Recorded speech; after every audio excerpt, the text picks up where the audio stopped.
Hi గారు, welcome to our channel. ప్రస్తుతం మనతో పాటు దాము బాలాజీ గారు సీనియర్ జర్నలిస్ట్ ఉన్నారు. వారితో ఒకసారి మాట్లాడదాం. సార్ నమస్కారం. సార్ నమస్తే సార్, విజయసాయి రెడ్డి అరెస్ట్ కాబోతున్నారు అంటూ వార్తలు అయితే వినిపిస్తున్నాయి సార్. అంటే మామూలుగా విజయసాయి రెడ్డి విషయంలో ప్రతి అంశం కూడా ఏదో ఒకటి చర్చకైతే వస్తుంది. ఆయన బీజేపీలో చేరబోతున్నారని చెప్పేసి, లేకుంటే కాంగ్రెస్ లో చేరబోతున్నారని చెప్పేసి మొన్నటి వరకు కూడా ప్రచారం జరిగింది. ఇప్పుడు ఆయన అరెస్ట్ అంశం తెరపైకి వచ్చింది. సిఐడి వాళ్ళకు నోటీసులు ఇచ్చారు, విచారణకు రమ్మని పిలిచారు. విచారణ టైంలో నేను అరెస్ట్ చేసే అవకాశం ఉందని చెప్తున్నారు. మరి ఏ కేసుకు సంబంధించి అరెస్ట్ జరిగే అవకాశం ఏమన్నా ఉందా? ఏ కేసుకు సంబంధించి మీరేం చెప్తారు ఈ విషయం? విజయసాయి రెడ్డి వెనుంబాక విజయసాయి రెడ్డి ఆయన పూర్తి పేరు. ఆయన గత కొంతకాలంగా న్యూస్ లో ఉంటున్నాడు. ప్రధానంగా ఒక కన్ఫ్యూజన్ నడుస్తుంది. ఆయనేమో వైసీపీకి రాజీనామా చేశాడు, రాజకీయాల నుంచి విరమించుకుని వ్యవసాయం చేస్తున్నాడు.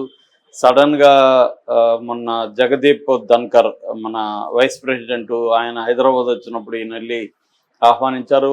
ఆ సందర్భంగా చాలా మంది ఈయన కంగ్రాట్స్ చెప్తున్నారు. ఎందుకు కంగ్రాట్స్ చెప్తున్నారు అనేది ఆరాధిస్తే ఈయనకి గవర్నర్ పోస్ట్ వస్తుంది. మోస్ట్లీ తమిళనాడు గవర్నర్గా, అక్కడ తమిళనాడులో ఉంటున్న గవర్నర్ రవి పదవి కాలం అయిపోతుంది కాబట్టి ఈయనకి అక్కడ ఇస్తారని ఒక వార్త కూడా వైరల్ అయింది. అయితే ఈ కాంటెక్స్లో సడన్ గా ఇప్పుడు ఏపీసీఐడి ఈయనకి నోటీసులు పంపించింది. 12వ తేదీ విచారణకు రమ్మని. ఈ కేసు ఏంటి, ఈయన అరెస్ట్ చేసే అవకాశాలు ఉన్నాయా, 12న అరెస్ట్ చేస్తారని కూడా వార్తల్లో వైరల్ అవుతుంది. ఎందుకు ఒక పక్క బీజేపీలో ఆయన చేరబోతున్నాడని వార్తలు వస్తున్నాయి. బీజేపీలో చేరితే తెలుగుదేశం ప్రభుత్వం అంటే కూటమి ప్రభుత్వం ఈయన అరెస్ట్ చేసే అవకాశం ఉందా, లేకపోతే బీజేపీలో ఈయన చేరడానికి ఇంట్రెస్ట్ చూపించట్లేదా, ఈ విషయాల మీద మనం మాట్లాడదాం.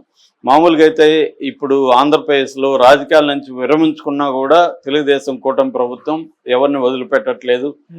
For example, latest example Posani Krishna Murali, అతను రాజకీయాల నుంచి విరమించుకుంటున్నాను, నేను ఇంకా జన్మలో రాజకీయాల వైపు కన్నెత్తి చూడను అని రిజైన్ చేసి వైసీపీకి ఆయన వెళ్ళిపోయినా కూడా ఆయన్ని ఎంత చిత్రహింసలు పెడుతున్నారో మనం చూస్తున్నాం.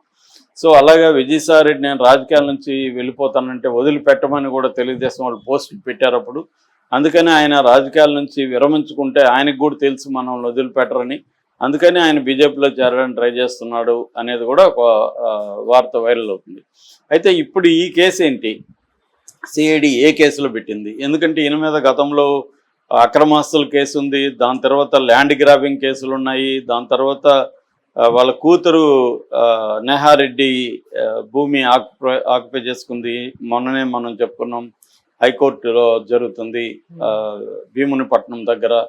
సో భీమిలి బీచ్లో ఆక్యుపై చేసుకున్నారని. సో ఇలాగా అనేక కేసులు ఆయన మీద ఉన్నాయి. శాంతి విషయంలో జరిగిన కేసు ఉంది, శాంతి భర్తగా ఈయన మీద కంప్లైంట్ ఇచ్చాడు.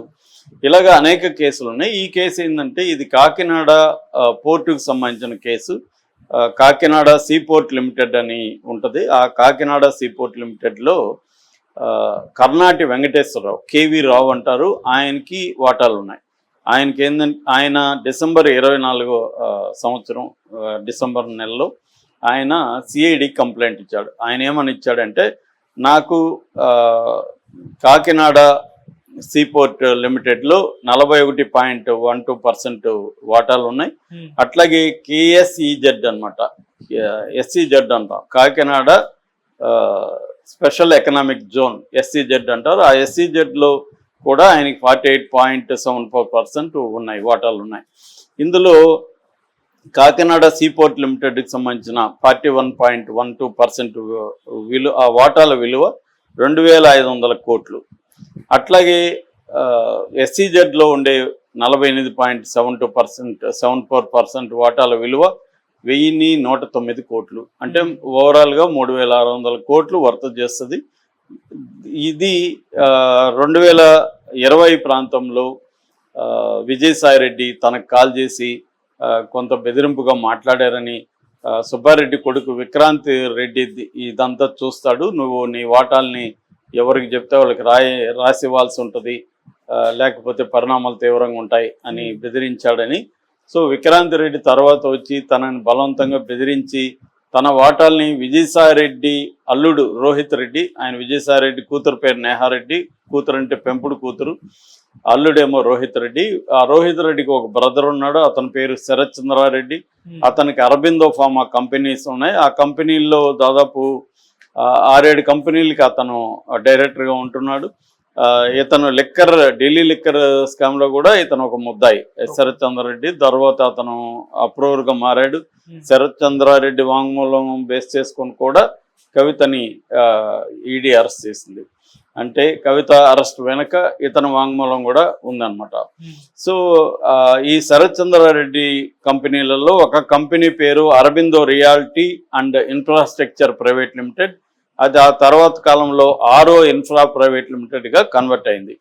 ఈ అరబిందో రియాలిటీ ఇన్ఫ్రాస్ట్రక్చర్ ప్రైవేట్ లిమిటెడ్కి తన వాటాల్ని ఈ రెండిట్లో ఉన్నది, సెజ్లో అండ్ పోర్ట్లో ఉన్నాయి 3,600 కోట్ల విలువైన వాటాల్ని తక్కువకి, అంటే ఫర్ ఎగ్జాంపుల్ 2,500 కోట్ల వాటాలు సీపోర్ట్లో ఉంటే దాన్ని 494 కోట్లు ఇచ్చి రాయించుకున్నారు.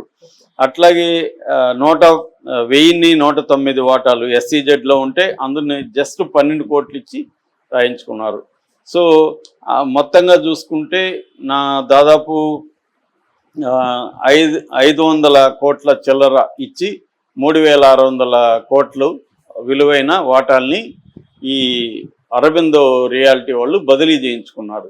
ఇది బెదిరింపు, క్లియర్గా బెదిరించారు. దాని తర్వాత కేవీ రావు జగన్ను కూడా కలిశాడు. జగన్ కూడా ఇదంతా మా వాళ్ళే చేశారు, నా ఆధ్వర్యం నేను చెప్తేనే అవన్నీ చేశారని కేవీ రావుకి చెప్పాడు. ఇవన్నీ కేవీ రావు కంప్లైంట్లో ఇచ్చాడు. జగన్ కూడా సెప్టెంబర్ 2020లో జగన్ని నేను కలిశానని కూడా కేవీ రావు చెప్పాడు.